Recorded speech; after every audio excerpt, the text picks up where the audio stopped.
My father gave my inheritance to my brother-in-law and said he considered him his true son, and now that my brother-in-law ran away with his money, he asks me for forgiveness. It turns out that my sister's boyfriend coincidentally was studying medicine, and when my father found out, he was simply delighted.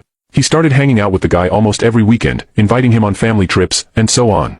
This led to several arguments between me and him, because not only did he exclude me from many of these things, but I also caught them talking bad about me for absolutely no reason. You can now check if there's a part 2 by pressing share and more. My father gave my inheritance to my brother-in-law and said he considered him his true son, and now that my brother-in-law ran away with his money, he asks me for forgiveness, saying that I was lazy or not smart enough to get into medical school, things like that. After that, our relationship eventually got worse, until it reached the point of no return. One day, my brother-in-law told my father that he couldn't afford to pay for college anymore and thought he would have to drop out, and that's when my father did something I never imagined he would do. He took a little more than half of his savings and simply handed it over to my brother-in-law, saying it would be my inheritance, but that he preferred to give that money to someone who would do something better with it.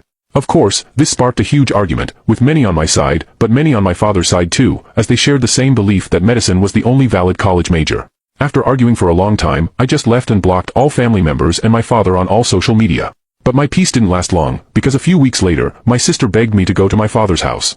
After her pleading so much, I ended up going, and it was there that I had the incredible surprise that not only had my brother-in-law not spent the money on medical school, but he had also never even attended one in the first place.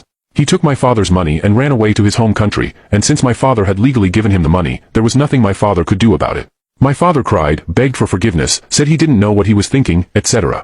But my only reaction was to laugh and say that it was all his choice, and he had to deal with it, and I left.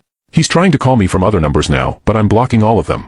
I know many will consider me wrong for not forgiving him, but he prioritized a stranger over his own son, and now he's reaping the results of that. You can now check if there's a part 3 by pressing share and more.